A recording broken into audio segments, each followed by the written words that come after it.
Hi, Dr. Sudeep. How are you? I'm fine. Thank you, Falguni. How are you doing? I'm doing good too. Thank you so much. So, for everyone who's going to watch this video, the reason why we are doing this today is we realize that mental health awareness has gained enormous proportion, and it is one of the most important thing that we are going through in the times of pandemic. The emotions have been for a roller coaster ride, whoever that person is, and there has been a lot of shift in behavior for each individual, even if they were otherwise mentally very healthy. So there would be low days, and there would be bad days, and there would be mad days. All of them we have experienced it. So, looking into all of those situations, we always felt we are a digital portal, Cicerone, and we felt that there was so much of digital dialogue going on. People were talking a lot, and it is very good to see that, yes, people are talking about mental health. Unfortunately, sometimes the dialogue gets really deviated.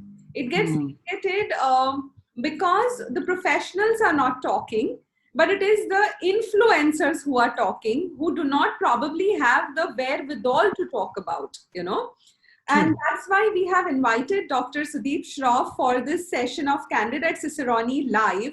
Unfortunately, we could not go live, and so we are doing a Zoom session with Dr. Sudeep. So welcome, Doctor, once again to the show. Thank you so much, Falguni. And let me give you a brief introduction of Dr. Sudeep before I start my questions with him. So Dr. Sudeep Shroff is an eminent psychiatrist and psychotherapist from Surat. He has his own center named Happiness, a center for mental health in Surat since last 10 years. He is a postgraduate from Baroda Medical College, MS University, and he writes his blog, which is www.resourcefullife.net. We are going to leave that once we post the video. We will leave the links for you to check. He has been delving on various topics like relationship, parenting, personal development, spirituality, and productivity to help people of all different age groups, from children and adolescent to elderly, everybody to find a way with their emotional problems and difficulties of life. He believes that we all have resources required to live our full potential, but very few know how to access them and use them appropriately. So true, Dr. Sudeep. That's like such Yeah. a perfect line. And I believe in it. So, and I live that. That's perfect, actually. I think it's absolutely perfect. So tell me, let's begin with a very rudimentary question. Mhm. What is clinical depression? And people get confused between these two words, feeling Mm. low and feeling who have been diagnosed with clinical depression. So Mhm. the question to you would be, what is clinical depression? What are its symptoms? And how does one gauge that? Right, right. Say, Falguni, what happens is that, you know, every one of us is exposed to various kinds of stressful events in our lives. Maybe that is related to somebody's personal life, somebody's financial situations, some health challenges, and we also have some inherent biological, we call them endogenous tendencies to have changes in our mood and feelings and thinking patterns. But the question that you asked, that there is really significant difference when it comes to just feeling low in response to everyday stressors that we are exposed to, and an established clinical condition we call major depression, or say in simple term depression, which we talk about in mental health field. Now, if I want to explain to you in the simplest form, I can say that, say if I get some physical injuries on my hands or some body parts, Hmm. and if it is very superficial, then my body has natural tendencies and the healing capacities to make the homeostasis, back into the system. So I need not do anything, just apply some first aid things and things get better. Hmm. But say if the wound is very deeper, if it is infected, And if it is covering larger, portion of my body parts, then it is very likely that my first aid would not work, and then my suffering would increase, and it will last for a very long period of time. So then it becomes a disease. Same is in the case of mental health conditions. Say with the response to a stress, I may feel low for a day, couple of days, or maybe 3-4 days. You may feel low and anxious for some days because there are some stresses going on, but we bounce back. But when it comes to clinical depression, an established medical health condition, it is, Falguni, the symptoms generally they last for at least 2 weeks. 2 weeks continuously. And there has to be either of these two. One, that you feel depressed and sad. So there is a very typical sadness that you encounter most of the day and nearly every day. And there is another symptom which is very commonly encountered is loss of interest in pleasurable activities. So before the onset of this condition, you used to enjoy, say, going out with friends, doing parties, playing music, reading books, talking to friends.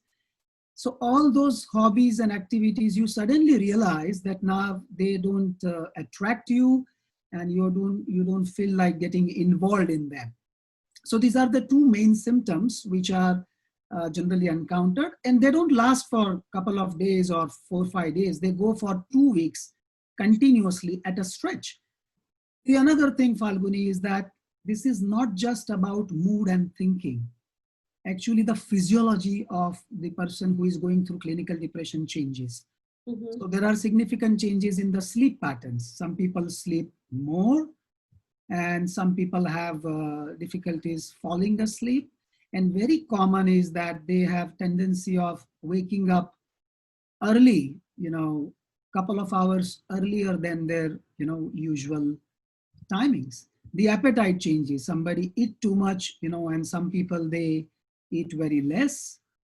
They have difficulty focusing and concentrating.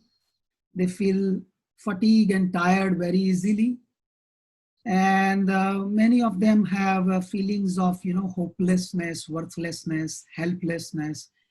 And very typical of the clinical depression, which is, endogenous in nature, that means it arises from the brain itself, is that they have severe guilt for very small things which would not have mattered to them if they were not in this state of depression.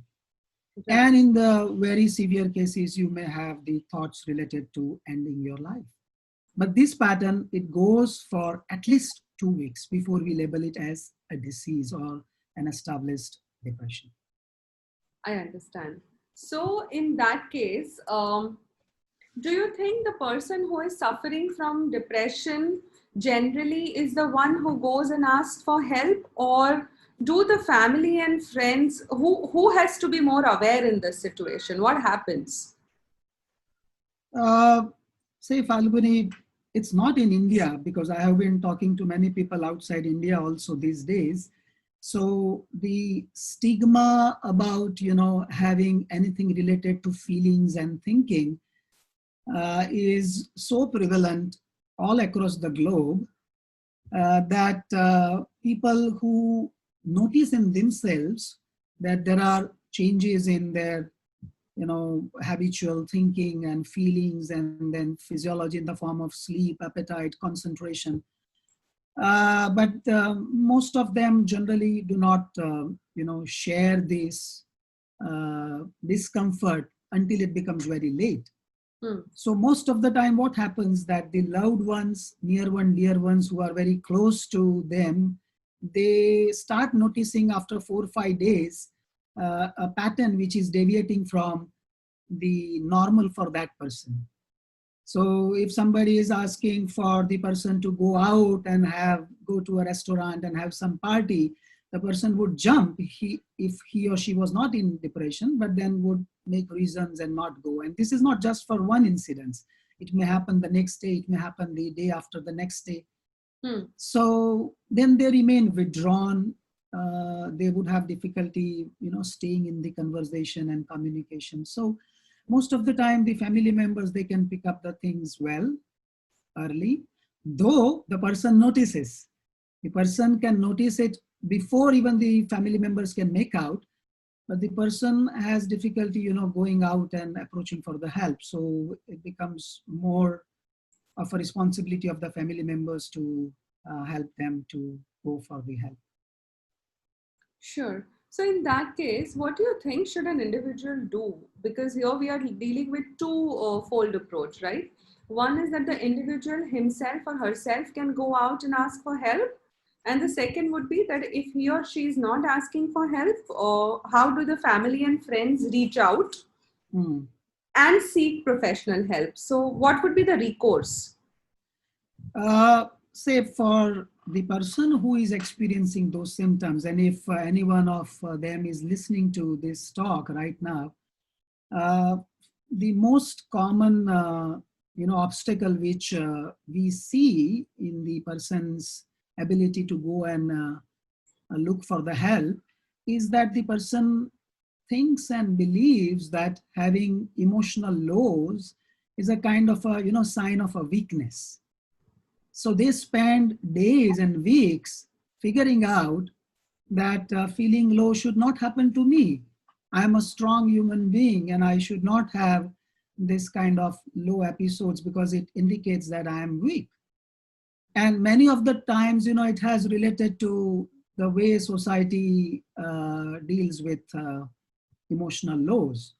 Because like, people believe that men can't cry, Yeah. or having low feelings is it's just about your thoughts. You shake them off and then go with the life. Or why are you behaving like a child, or why are you behaving like a lady or female kind of a thing, or don't be weak, be strong, those things. So the person has difficulty approaching because he or she carries these belief systems. So if he or she looks the situation this way, that say if I have issues related to digestion, then there is a problem with my stomach. If I have issues related to urine, then there is a problem to my kidney. The same way my thinking and feelings are being processed through the brain. So if I have an issue, then I need to go and meet someone who is skillful in one, either a psychologist who can help if the level is mild, to learn new tactics to deal with your thoughts and feelings, and to a psychiatrist if it is moderate to severe, because the brain is the organ through which thinking and feelings are being processed.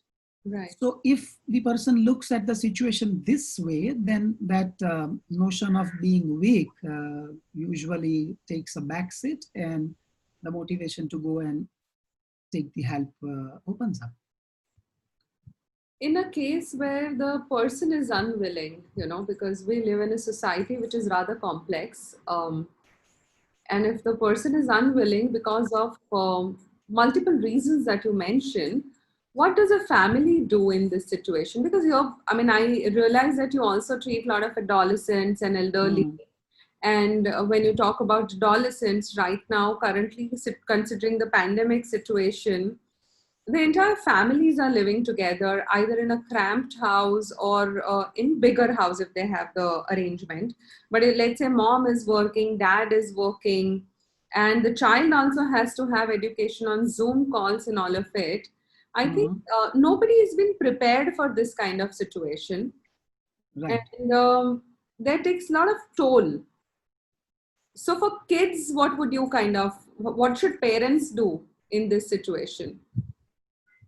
For kids having depression or something like something else? So first is the situation, that the current situation is like this, uh, Mhm. of the stress levels which are increased. The situation is such.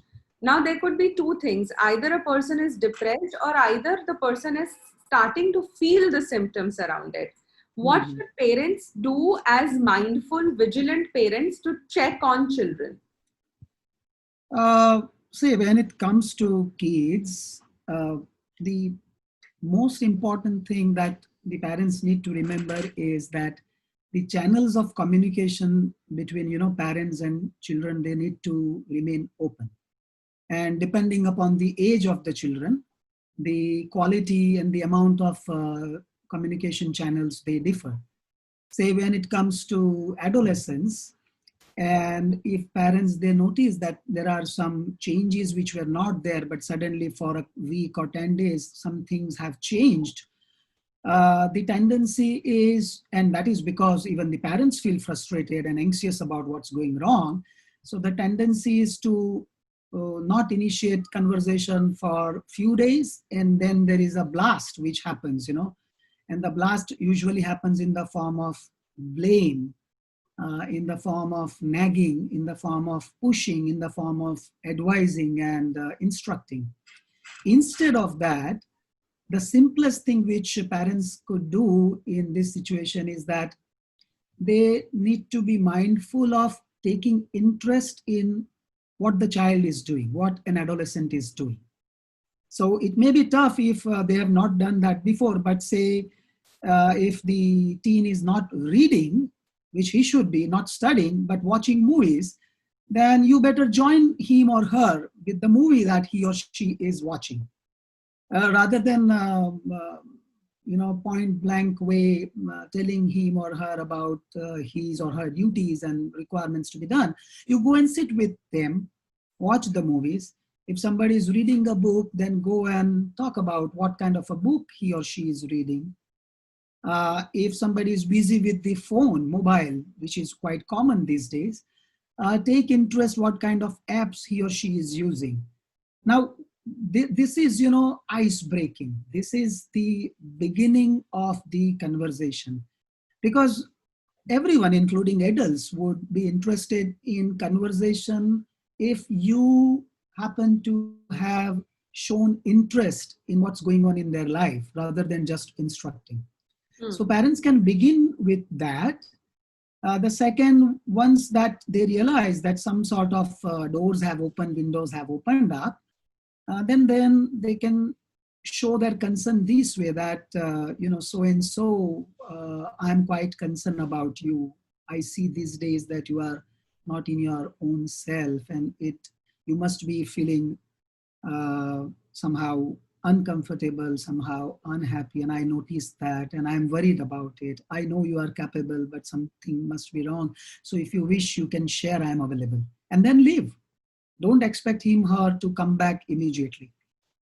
And then again, keep observation, repeat the cycle again. If he or she doesn't come back, then again, go and participate in their world. And then again, share after a couple of days, the same thing. Falguni, keeping this way, two-way streets open, is the first step for them to open up. And once they share, then you say that, oh, I understand what's going on and it can happen to anyone. Let's go and take the help or meet someone and see what happens. If you find comfortable, we will continue, else we will change. True. I agree. And so you already mentioned about stigma, Sudeep. The stigma, and you say that it is not just here in India, but it is prevailing globally for mental health. According to you being a psychiatrist and a psychotherapist, and I know you from long time ago, it's been almost 20 years, 2 decades that you practice, we know each other back then. Yes. Then also the discussion was the same. 20 years later, we are still in the same discussion of stigma around mental health. What do you think should be done for awareness? As I said some times ago, that all of us need to acknowledge that our thoughts, feelings, they are processed through brain.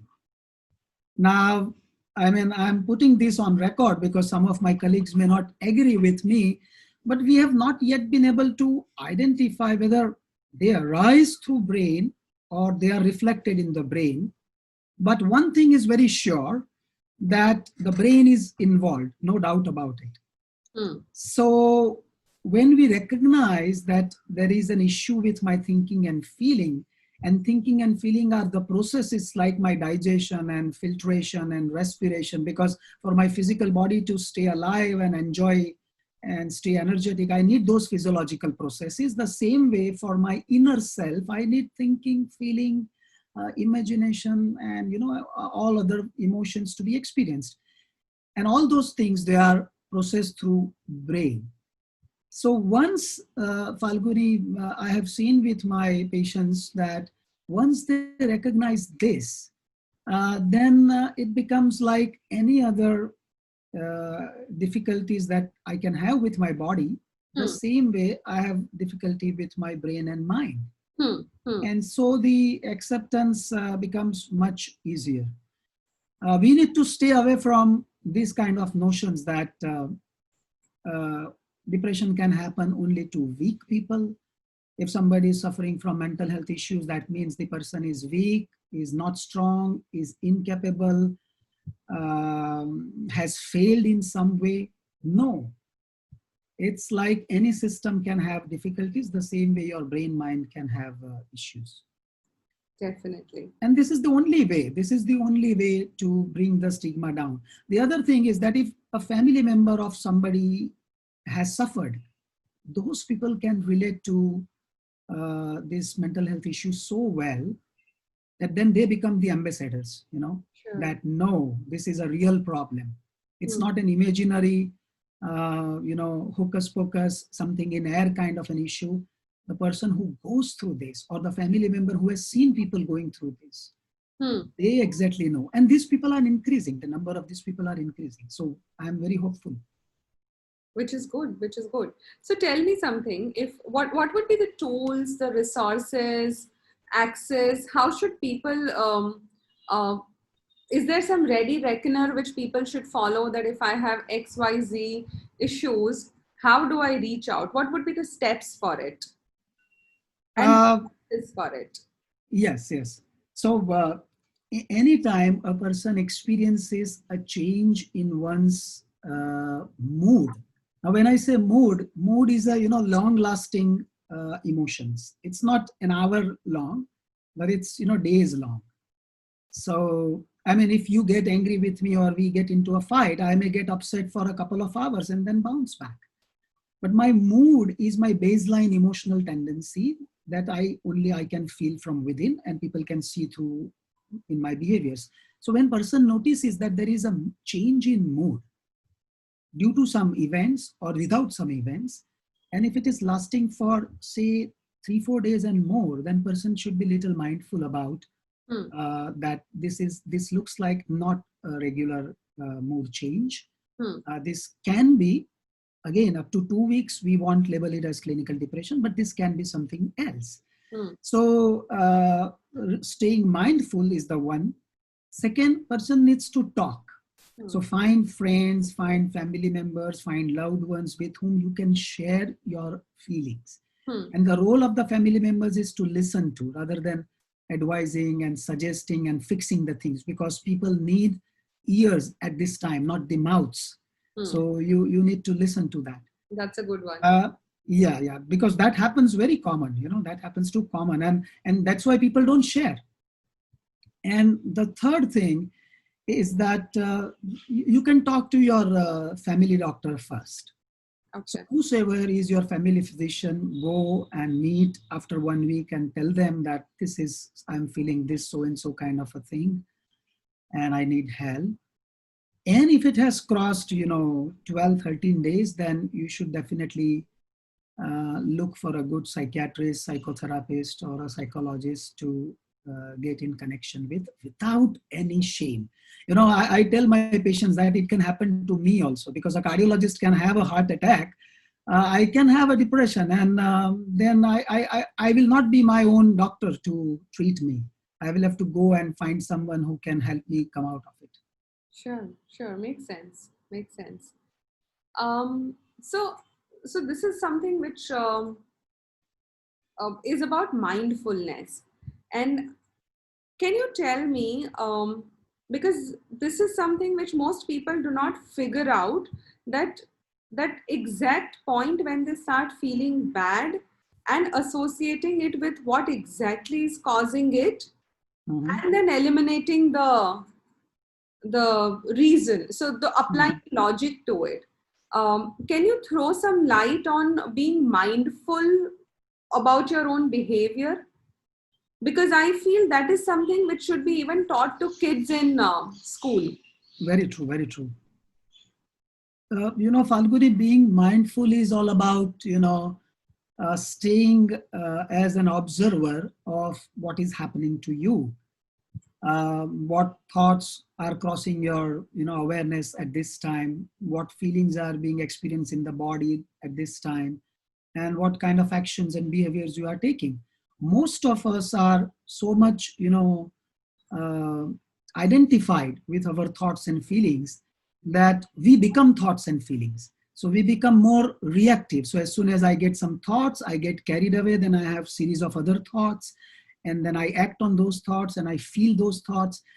The mindfulness is about, keeping a distance, not acting, not reacting immediately, but just observing the way I'm going through a series or cluster of thoughts and the feelings. Maybe my breathing is becoming shorter and shallow, and then I'm feeling somewhere in my body, my back is aching, all those kinds of things. So it's hard for many of us who are into busy, do kind of, lifestyle. So being, do, but not be. Being is a difficult thing, but it's not that difficult. By practice, you can learn to be mindful about. And once you become mindful and not act on your thoughts, then usually a new insight emerges. In that moment of being mindful, you, without this seems very weird, but sometimes, Falguni, this is true, that without any logical rational thinking, you may have a new insight about what's going on. So Right. it's a sudden change in the meanings that you give to what has happened. For example, if I had a fight with one of my close friends and I'm blaming and I'm accusing him in my mind, if I become mindful, then suddenly I realize, oh no, 8 out of 10 times he or she has been so good to me. Right. This is only a couple of times things went wrong. Correct. So, when somebody goes for a treatment, we've kind of covered that the depression part we've covered. What would be the normal course of treatment for a clinical depressed person? Usually what happens is that we try to see the levels of depressions first. It can be mild, moderate, and severe. If it is mild, and if person is not willing for medicines, which we encourage them to be, but if it is mild, then the data says that they can be helped by counseling sessions and psychotherapy. If it has gone to moderate and severe level, when your physiological homeostasis is so grossly hampered, then it's a vicious cycle, and coming out by just by wishing or thinking or by long sessions, it's a very difficult task. So we put them on medicines, and then we also keep them enrolled for psychotherapy sessions. At least I do that. And usually if it is a first episode, then the medicines, they generally last for 8 to 10 months. We taper down once the person becomes quite better. But then generally 8 to 10 months is the average. We keep the medicines, and then after that we taper and withdraw. Okay. And if you had to give tips to our viewers on how to manage if they are not clinically depressed, but they are just feeling low because time is such right now. So, from Yes. psychotherapy advice, what would you tell people to do right now to keep their moods and minds in a little better space? The first, advice is to be careful that you don't live your whole life or your days just in your head, because this is quite common, Falguni. If I am upset because of one or other reasons, then some people have tendencies to stay in their heads. So they keep thinking about, they think about years from now, and they bring the memories of many years in the past, and they live their days like that. So be careful that you don't spend hours and days in your head. As soon as you realize and find out some short-term solution, okay, this is the situation. I cannot do more than this in this moment. Let's see if something evolves. I will deal with it. So this is the attitude they need to develop. Second, Falguni, exercise has a very strong evidences of changing the mood if you are in a mild state of, emotional low. Right. So walking, running, or any physical exercise, strength exercise, or even aerobic exercises, they help because they release, endorphins, and they are, happy hormones. So keep yourself on that. The third, as I said, do not isolate. Even though you feel that isolating yourself and thinking would help, actually your mind is cheating on you. You need to break this pattern and go out and try interacting with your friends, with family members and relatives, and get involved in the good readings. I mean, good books which you always liked. Go through them again or find new such books. And the last one is avoid comparing yourself with other people. Because these days the tendency is that either I am in my head or I am in my mobile. And in the mobile, I don't do anything creative. I don't write my thoughts, or I don't write an article. I just, go through and I keep scrolling, and I see happy faces of other people, and that makes me more sad. Yeah. I feel that I'm the only one who is suffering and everybody is enjoying life, even in the COVID scenario. Right. True that. These are such fantastic tips, Dr. Sudeep. I think everybody, if they consciously try to imbibe even 4 of these tips, things should become so much better for every individual, And I think the quest for mental health has to be there. And Yes. The stigma has to go. The more dialogues have to happen, and more people have to really come out if they're feeling low, and people have to reach out to them. I think all of them work together. Yes. And Falguni, coming out, people need to realize that coming out and reaching for the help is a brave thing to do. Very few can do that. So if you do, you are such a brave person because you take care of yourself, because you take care of your family, because you take care of your friends. Because depression is just not limited to that single human being. It leaks out, and then the other people are affected too. Absolutely. So going out for a help is a brave thing to do. Absolutely. Fantastic, Dr. Sudeep. It has been such a pleasure speaking to you, and Same here, Falguni. Professional insights rather, on all the topics that are bothering individuals right now. Thank you so much, everyone. If you're watching this video, when you will be watching, in the comment section, you will be seeing resources to Dr. Sudeep Shroff's website, and we will be tagging him.